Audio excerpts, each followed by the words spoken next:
मैं रवि कुमार, स्वागत है आपका रेनेशा आईएएस में।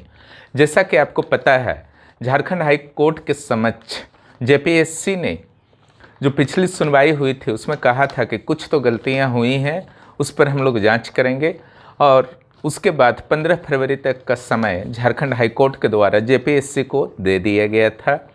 चूँकि समय सीमा नज़दीक आ रही थी और कोई भी सुगबुगाहट जेपीएससी की ओर से नहीं थी, अचानक आज अपडेट आता है कि जेपीएससी के द्वारा जो है एक समझ लीजिए कि प्रारूप प्रस्तुत किया गया है माननीय झारखंड उच्च न्यायालय के समक्ष, किस तरीके से वह रिजल्ट देने को इच्छुक है।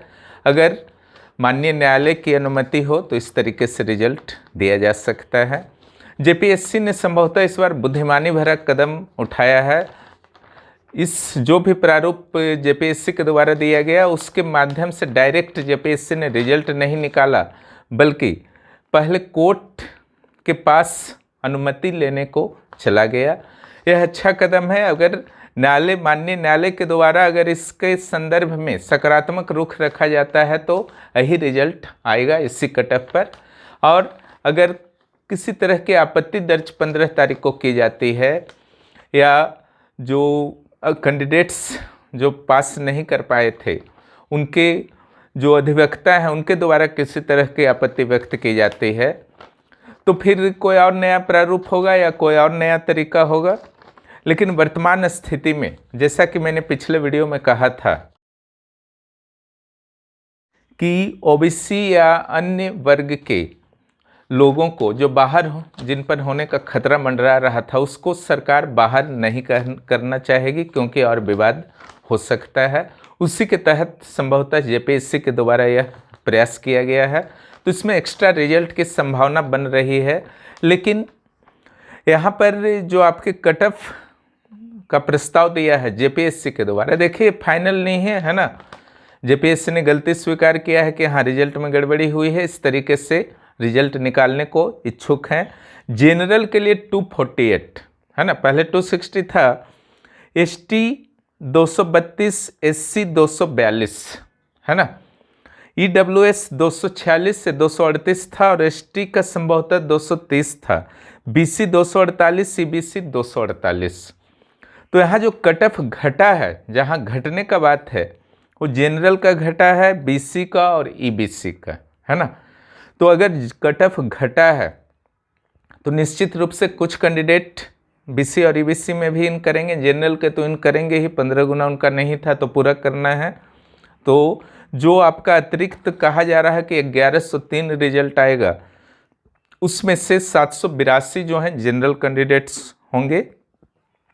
और जहाँ तक ईडब्ल्यूएस, एससी और एसटी का बात है तो इन तीनों को मिला करके हो सकता है कि 100-150 कैंडिडेट्स जो अभी पास आउट हैं उन्हें बाहर जाना पड़े। ये एक छोटा सा विवाद का कारण बन सकता है। संभवतः यह जेपीएससी चाह करके भी किसी कारणवश सॉल्व नहीं कर पाया एसटी, एससी और ईडब्ल्यूएस का मुद्दा, है ना। लेकिन बाकी मुद्दे यहाँ पर सोल्व दिख रहे हैं। लेकिन एक समस्या दिख रहा है कि जो 15 गुना रिजल्ट का नियम यहाँ पर संभवतः पालन नहीं हो पाएगा, क्योंकि लगभग 4883 रिजल्ट जो हैं फिर से हो जाएंगे, है ना, जबकि 15 गुना जो है 3800 के आसपास से हो रहा है।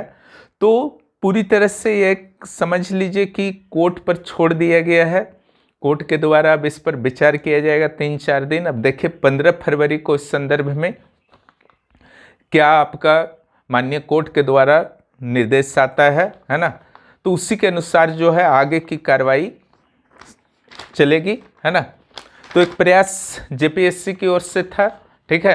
तो इससे यह स्पष्ट होता है कि जेपीएससी इस रिजल्ट को रद्द नहीं करना चाहती है ना। इसलिए इसका संभावना लगभग समाप्त हो गया है कि अध्याचना वापस होगा या फिर से प्रीलिम्स रिजल्ट होगा। फिलहाल जो अभी आपका जेपीएससी का अगला कदम है, तो निश्चित रूप से पिछला जो एक सप्ताह में जेपीएससी के द्वारा कुछ होमवर्क किया जा रहा था इसी तरीके से, इट मीन्स सरकार और जेपीएससी इसका जो है फिर से प्री एग्ज़ाम अध्याचना वापस लेना, जैसा कि मैंने पिछली बार कहा था, इस टाइप के जोखिम को उठाने को कतई तैयार नहीं है। रिजल्ट आएगा, है ना, इसकी संभावना प्रबल हुई है। अब हाई कोर्ट के केवल निर्णय का इंतजार रहेगा कि हाई कोर्ट के द्वारा क्या डिसीजन दिया जाता है ना। तो कुछ लोगों के लिए दुखद हो सकता है, 100-150 कैंडिडेट्स के लिए, जो इस प्रारूप में हो सकता है कि जो नया रिजल्ट प्रस्तावित है वो आता है तो उसमें शामिल नहीं रहेंगे, लेकिन 1000 से अधिक नए कैंडिडेट्स भी रहेंगे, ठीक है, जो बहुत ही करीबी थे, 2 नंबर 4 नंबर इत्यादि से जो पीछे थे, उनकी संभावना जो है काफ़ी बन गई है। जो तैयारी में लगे हुए थे उनके लिए प्लस पॉइंट होगा, लेकिन जिन्होंने तैयारी छोड़ दिया था, अब कोई गारंटी नहीं है कि कितना समय उनको अब तैयारी के लिए मिल जाएगा इस विशाल सिलेबस को तैयारी करने के लिए। इसलिए मैं कहता हूँ तैयारी को कभी मत छोड़िए। अगर आज देना है, कल देना है, अगला साल देना है, एक बार फिनिश करके छोड़ दीजिए, यह बेहतर कदम होगा। जैसे सीजीएल के संदर्भ में क्या इन्फॉर्मेशन मिलता है उम्र सीमा के संदर्भ में, संभवतः उसका भी पॉजिटिव आएगा। इसलिए जो भी उम्र सीमा के चलते तनाव में थे वो अपने तनाव को छोड़ करके जल्द ही कुछ निर्णय आने वाला है, निर्णय को सुन लीजिए, उसके बाद अपनी तैयारी में लग जाइए, बेहतर होगा। जेपीएससी मेंस, जैसे सीजीएल, जेपीएससी प्री 11वां का सारे बैचेस रेनेशा आईएएस के एप्लीकेशन और टेलीग्राम के माध्यम से चलाए जा रहे हैं। कोई भी बुक वहाँ पर पढ़ने की आवश्यकता नहीं है, निश्चिंत होकर के यहाँ पर आइए। अल्प शुल्क में उच्चतम गुणवत्ता दिया जा रहा है, ठीक है।